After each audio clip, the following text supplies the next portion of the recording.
Hi friends, నేను మీ JD. Welcome to Bigg Boss updates. Bigg Boss voting result చూసుకున్నట్టయితే ఈరోజు చాలా చేంజెస్ ఉన్నాయి. సో కొంతమంది మంచి దూకుడుగా అయితే ఓట్లు ఎక్కువగా పడుతున్నాయి అని చూసే ముందు చిన్న ఎక్స్ప్లెనేషన్ ఇవ్వాలి. అంటే వీడియోలు సరిగా చేయలేకపోతున్నా చాలామంది కామెంట్లు పెడతా ఉన్నారు. ఇంకోటి ఏంటంటే ఈరోజు లైవ్ 10:30కి ఆఫ్టర్ ఎపిసోడ్ ఖచ్చితంగా వస్తా, అందులో ఎలాంటి డౌట్ లేదు. ఇక వీడియోలు చేయకపోవడానికి దానికి రీజన్ ఏంటంటే హెల్త్ ఇష్యూస్ ఒకటి ఉన్నాయి. టాబ్లెట్లు ఎక్కువగా వేసుకోవడం వల్ల నిద్ర తొందరగా వస్తుంది.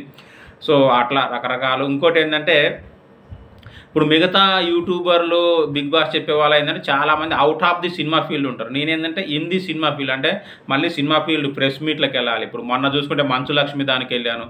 నిన్న రామానాయుడు స్టూడియోకి యాటిట్యూడ్ స్టార్ ఉంటాడు కదా, అతని పేరేంది, చంద్రహాస్, ప్రభాకర్ గారు కూడా, అతని బర్త్డే ఉంటే దానికి వెళ్ళాను. ఇట్లా మళ్ళీ అదొక వైపు నుంచి పిలుస్తూ ఉంటారు. సో అన్నీ మేనేజ్ చేసుకోవాలి. మళ్ళీ వస్తుంటే వర్షానికి చాలా డిలే అవుతుంది. ఇట్లా రకరకాలుగా ఉంది. సో మెయిన్ ఏంటంటే హెల్త్ ఇష్యూస్ వల్ల డిలే అవుతుంది. బట్ కమ్బ్యాక్ ఇస్తా, మామూలుగా ఉండదు, గట్టిగానే ఇస్తా. కొంచెం టైం పడుతుంది. అంటే బిగ్ బాస్ ఇంకో 1 వీక్ అట్లా బిగ్ బాస్ మంచి పీక్ స్టేజ్కి వచ్చేసరికి అయితే నేనైతే మీకు అప్డేట్స్ ఇస్తూనే ఉంటాను. ఇంకోటి ఏంటంటే పోస్టులు చూస్తూ ఉన్నాను. నేను ఎప్పుడైనా బిజీగా ఉంటే కమ్యూనిటీ పోస్ట్ పెడతాను మ్యాటర్, ఓకేనా?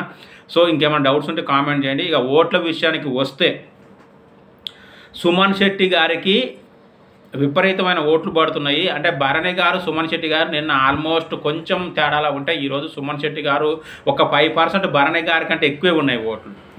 సెకండ్ పొజిషన్లో భరణి గారు ఉన్నారు. థర్డ్ పొజిషన్లో డెమాన్ పవన్కి కూడా బాగా పడుతూ ఉన్నాయి. ఎందుకంటే ఈసారి కామన్ మ్యాన్లో నుంచి ఎవరో ఒకరు వెళ్ళిపోతారు అని చెప్పేసి అయితే అంటున్నారు. అలాగే మిడ్ వీక్ ఎలిమినేషన్ అయితే ఖచ్చితంగా ఉండదు అని అంటున్నారు. సో డెమాన్ పవన్ తర్వాత 4th ప్లేస్ వచ్చేసి హరీష్ గారు, మాస్క్ మ్యాన్ హరీష్. ఇక ప్రస్తుతానికైతే మాస్క్ మ్యాన్ హరీష్ కూడా టాప్ 5 కంటెస్టెంట్ అనే టాక్ జరుగుతూ ఉంది. ఇక 5th ప్లేస్లో ఫ్లోరా షైని లాస్ట్ వీక్ వెళ్ళిపోవాల్సింది, కానీ ఆమె ఓట్ల శాతం అయితే పెంచుకోగలిగింది. ఇక డేంజర్ జోన్లో ఉన్నది 6th place Priya Shetty. As if now మర్యాద మనీష్ డేంజర్ జోన్ లాస్ట్లో ఉన్నాడు. సో ఇది ఓటింగ్ లిస్ట్. మర్యాద మనీష్ లాస్ట్లో ఉన్నాడు. ప్రియా శెట్టి కూడా చాలా లోలో ఉంది. వీళ్ళిద్దరికంటే కొంచెం బెటర్గా ఫ్లోరా షైని ఉంది. మరి ప్రియా శెట్టి అండ్ మర్యాద మనీష్లో ఎవరు పోవాలని మీరు అనుకుంటారు, లేదా ఇంకెవరైనా పోవాలనుకుంటారా? ఎందుకంటే కామన్ మ్యాన్లో నుంచి ఈ వీక్ ఎలిమినేషన్ ఉంటుందనే టాక్ అయితే వస్తూ ఉంది. మరి లీస్ట్ 2 కామన్ మ్యాన్స్ ఉన్నారు కాబట్టి ఇది చెప్తున్నా. ఇక వీడియోస్ అయితే కొంచెం మెల్లమెల్లగా చేస్తూనే ఉంటా. Thank you, bye.